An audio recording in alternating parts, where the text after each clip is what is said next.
Hey everyone, it's Michael Groff here to talk to you about your roof. With an active monsoon season expected this year, you need a name you can trust, and that's why you should call Blackstone Roofing Group for all of your roofing needs. Call for your free inspection today. Big or small, they do it all. Tile, shingle, or flat roofing, they can help, offering free inspections and more. Roofing made easy.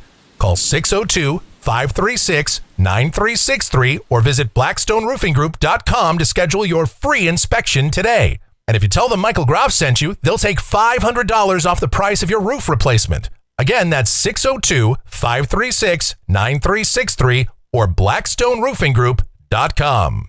This is the Phoenix, Arizona weather discussion for Saturday, the 21st of June. I'm Michael Groff. Last evening at 7:42 p.m., summer solstice arrived. And so, hey, the days are going to start to get shorter from this point going forward. Not that we'll really notice around here, certainly not visibly in terms of the amount of light for a while. And, well, with regard to temperatures, we're not going to notice that until probably later September or October. 14 hours, 22 minutes of daylight here in Phoenix today. How does that compare with the rest of the country? Well, you can see, as you head up north, obviously those day lengths get longer, and in some places like Fairbanks, Alaska, even though the sun does set, albeit at 12:47 a.m., it doesn't get dark and won't for quite some time. Barrow, Alaska, the sun won't set until sometime in early August.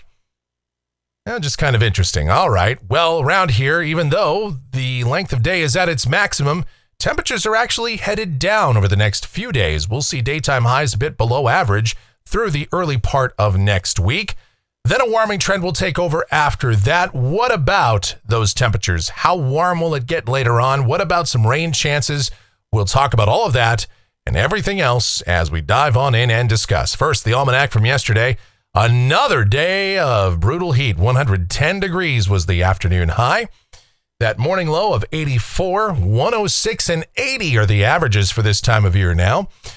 Luckily, nowhere near the record high from 2017 of 119 degrees. Oof. All right, as we take a look outside right now, here just before 11 o'clock, we've got sunny sky. We've got 97 degrees at Sky Harbor, dew point's 45, humidity 17%. It's breezy, though. A wind out of the south-southeast at 13, and the barometer is steady. Temperatures out there right now, we're mainly in the 90s across the metro area. Afternoon highs today will be several degrees cooler than yesterday, generally around 102 to 106 here in the south central deserts. Another thing of note, the dew points have started to creep up across southwest Arizona. A little bit of a mini Gulf surge down there. We've seen the dew points creeping up into the 60s and in the 50s in parts of southeast Arizona, but still just holding in the upper 30s and 40s for dew points around here. Satellite picture out here across the west. You can see what's going on right now. And there is a little bit of moisture down to the south and east of us, isn't there? And that's starting to get pulled northward in response to a deepening trough to our north and west. The weather pattern across the country doing a little bit of a flip-flop here, with an anomalous trough digging in across the west, bringing plenty of cooler temperatures to the Pacific Northwest and the Great Basin. We've even seen a little bit of snow in the higher elevations of the Cascades and eastward into parts of western Idaho. The higher mountains there have seen some snowflakes flying, and well below average temperatures will be the rule for the next few days to the north and west of us. Even around here, a bit of a cooling trend, and with that, we're going to see breezy to occasionally windy conditions. Also, you see with the onset of that initial short wave, very strong thunderstorms developed across Montana and the Dakotas yesterday. We had tornadoes. We had very strong winds. As a matter of fact, we had some straight line winds. These are straight line winds from thunderstorms, not tornadic winds, over 100 miles per hour over parts of North Dakota last night. That's like Category 2 hurricane force. So very interesting. And I even, of course, because I'm always watching the weather, because that's what you do when you're a weather geek. Here's a screen grab, a little shot here from the webcam last night in Grand Forks, North Dakota. Now, that might look like daytime, but as you can see, it's 12:07 a.m., and it's not because the length of day is so long up there. It's not quite that long. No, that is lightning. lighting up the sky. They had near continuous lightning with those thunderstorms as they rolled in between about 11:30 and midnight and a little after midnight up there in eastern North Dakota. Very interesting. The watch warning map. Now, you'll notice we do not have any heat advisories or extreme heat warnings here in southern Arizona, but that's not the case for a good portion of the rest of the country. We've got extreme heat warnings and heat advisories extending from places like Aberdeen and Sioux Falls, South Dakota to the Twin Cities. Very hot temperatures up there today, up in the mid and upper 90s in those areas. And obviously with the higher humidity, heat index values could exceed 105 degrees. Milwaukee, Chicago, Indianapolis, Detroit, all the way down toward Cleveland, and even into parts of the deep south, Mississippi. We could see, and again, it's always hot in the deep south in the summer, but these are National Weather Service criteria where heat index values may exceed 105 degrees, so they issue those heat advisories for places like Tupelo and Jackson and Meridian, Mississippi. But it's just going to be hot. Even into the Northeast, we have some heat advisories up there. All right, for us in the West, we've got red flag warnings across parts of the West, northern Arizona included in that, because with winds picking up and very dry conditions here across the state, the potential of wildfires exists, and that is true for much of the West, with this very strong trough coming through, which is unfortunately this far south going to be a dry system, at least for the most part. All right, here's the convective outlook for today, and we've got that level 2 out of 5, what they call the slight risk, for parts of the central and eastern Great Lakes. And we've got another marginal risk across parts of Montana and western North Dakota, and over the plains, and thunder possible, maybe just barely clipping into the southeast corner of our state this afternoon and tonight. And we're going to talk about that. There's certainly a risk we could see a few thunderstorms over the next few days over far east, central, and southeast Arizona. This is the day 2 outlook. This is tomorrow. And again, look out. Parts of the Dakotas, Minnesota, Nebraska, there's that level 2 out of 5 risk for severe storms. Again, strong damaging straight line winds, some hail, and an isolated tornado can't be ruled out up there as we'll see another round of thunderstorms developing tomorrow afternoon, and tomorrow night, and a marginal risk over much of New England. All right, don't look now, but the tropics in the East Pacific remain active, and an area of disturbed weather off the Mexican coast. The National Hurricane Center giving this a 60% probability of developing into a tropical depression or storm over the next 7 days. And we're already on a record pace. Our 5th named storm was Eric. That's the earliest we've ever had 5 named storms in the East Pacific.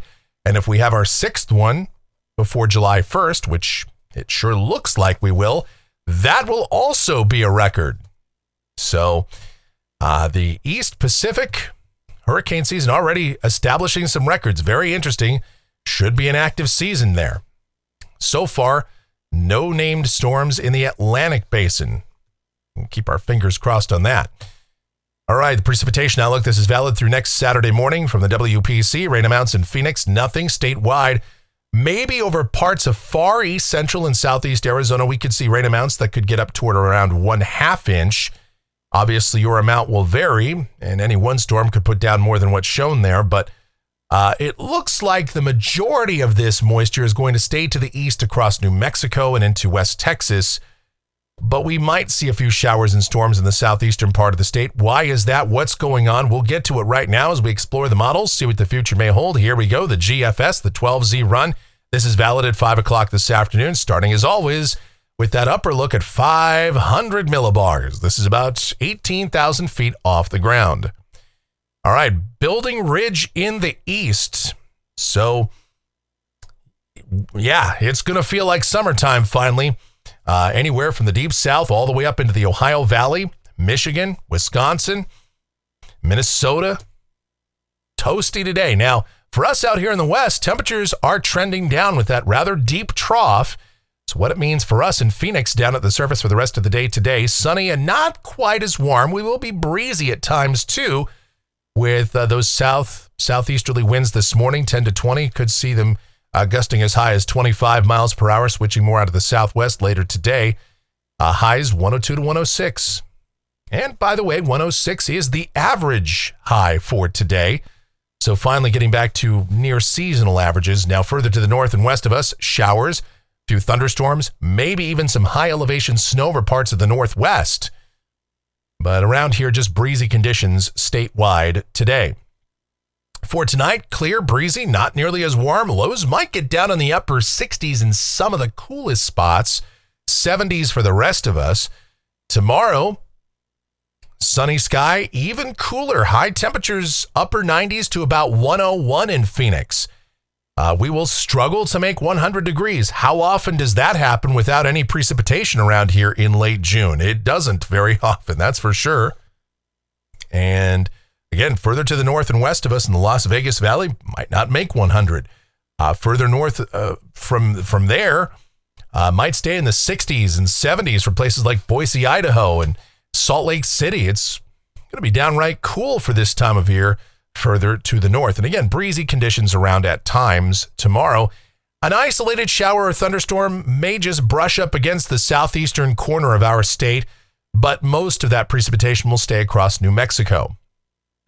Here's Monday, and again, some moisture being pulled northward, but again, the flow aloft is southwesterly, and that's just not favorable for bringing that deeper moisture, that monsoonal moisture into much of Arizona. Instead, any moisture will generally be just over the southeastern, maybe about 1/5 of the state, with some widely scattered showers and thunderstorms down that way and across New Mexico. And for us, high temperatures, again, about 98 to 103.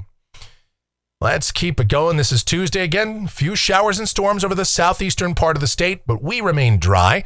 High temperatures, 100 to 105. Might tack on a degree or so on Wednesday, but still, that's about seasonal averages for this time of year. So we'll see several days with temperatures at or below average. And I know 101, 102 degrees might not sound like anything great, but considering where we were the other day, on Thursday with a high of 117, hey, 101 will feel like an Arctic chill. Let's keep going. This is Thursday, and again, a few showers and storms off to the east of us, and again, maybe just infringing upon the White Mountains of our state or the southeastern corner, but we remain dry with high temperatures still around 104 to 108 degrees, and it's starting to look like we might actually see temperatures getting even warmer than that by Friday, with highs nearing 110 for the lower deserts, including Phoenix, as high pressure starts to build back in. And the moisture, that monsoonal moisture, it's not going to be gone. It's just hanging out, ready to be primed and pulled up here. But it'll still be kind of blocked by a westerly flow just to the north of us and the potential of another trough developing next weekend. This is a week from today, Saturday the 28th.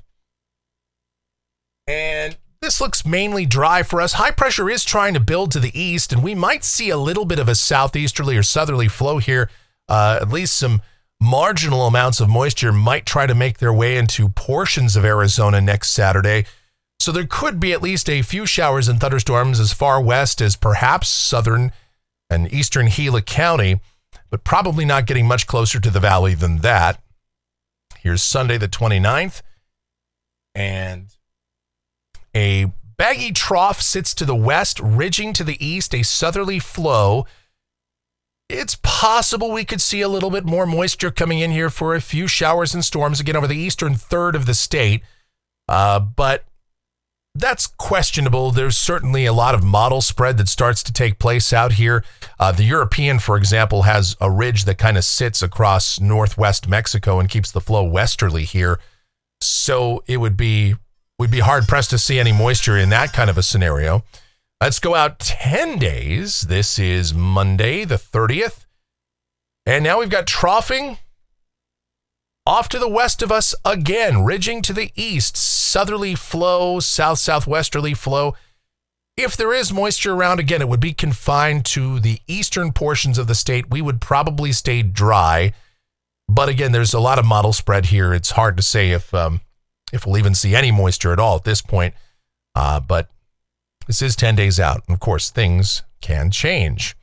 One thing does remain fairly evident, even though it'll still remain rather warm in the east. I think temperatures will head down quite a bit by later this week and into next weekend, at least getting closer to seasonal averages. All right, this is rainfall for Phoenix out through the 6th of July. And this is off the GFS ensemble, and the mean is just under 0.2 of an inch. There's quite a few members that are buying into the idea of at least some light precipitation here. Some of them show it as early as only a few days from now. Some kind of hold off till at least a week from today, and right at the end of June and going into early July. But the European ensemble says, nah. There's 51 members in this ensemble, and only...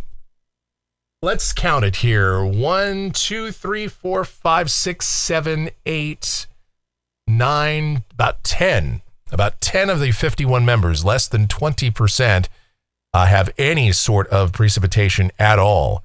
So needless to say, the European ensemble not very bullish on the idea of precipitation for the next 14 days or so. Looking at rainfall for Phoenix, looking at the temperatures. My goodness, where am I at today? Looking at temperatures off the national blend of models. I'm just excited. I'm giddy about the cooler weather. Cooler relative. Highs barely making 100 degrees tomorrow and gradually warming up through the week ahead. The air remains fairly dry around here, and then we'll see highs getting back toward 110 degrees, unfortunately, as we go out toward late next week and that following weekend.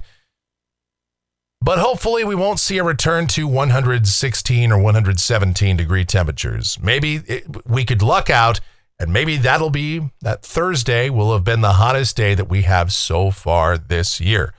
All right, not done yet, though. I want to show you we have an updated monsoon outlook courtesy of the Climate Prediction Center.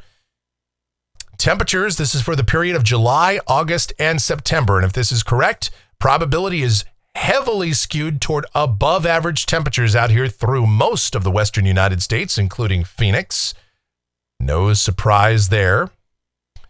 Precipitation is slated to be, well, unfortunately now they've backed off and put us back in the equal chances category, meaning there are equal chances of above average or below average precipitation. So 33% chance of any one of those outcomes, which basically means, we don't really know now. Long wave pattern was certainly kind of favoring above average rainfall for the monsoon season, but now, who knows? And that is unfortunately the tact we're going to have to take, I guess. But that is weather in general, isn't it? You know, these long range outlooks, and a lot of the time they do work out. The Climate Prediction Center outlooks, these are good products. They're vetted products, but they are not gospel. There's not a ton of skill in forecasting in terms of specifics. You can kind of get an idea of a broader pattern, but that's about it when you're talking about a 90-day period. And of course, the CPC, they put out these outlooks. They go all the way out for over a year. We could pull up a 3-month outlook for next spring. And how do they work out? Well, you know, it's a pretty good product, but it is by no means 100%. Although I guess if you say equal chances, well, no matter what the outcome is, you're right. And you're also wrong. All right. With that being said, it's a lot more technical than that. But, you know, in its simplest terms, when you just kind of get through and put it in layman's terms for everybody, that's sort of how it is. All right. But the good news is if you're a big fan of wet weather across the southeast U.S., the East Coast, precipitation looks to be above average, with temperatures also favoring above average levels. All right. Well, that's going to do it for the Phoenix, Arizona weather discussion for today. My next video is due back here on Monday morning, but of course, updates before that if necessary, should you happen to enjoy these videos, and why wouldn't you? Be sure to subscribe, like, share, click that notification bell, leave those comments, questions, and suggestions. If you're really enjoying what we do here, you want to support the channel, like our friend Dan over at the Courtroom Files did yesterday, very generous donation to us. Really do appreciate that. Appreciate Ashley, Clayton, everybody who has donated this week. We had one from Adam. All these donations, really do appreciate that. and it keeps us going. But of course, if you want to just watch, like, comment, that helps us out too. It's all about the algorithm here on YouTube, unfortunately.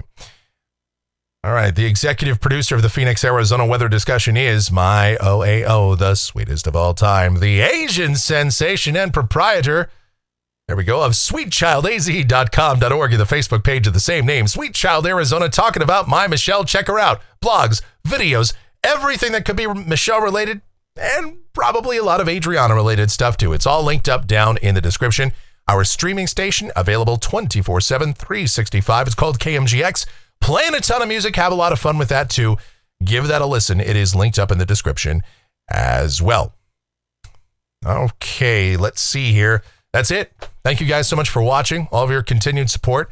So greatly appreciated. Please be safe.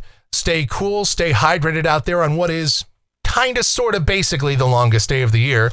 And have yourselves a beautiful rest of your Saturday.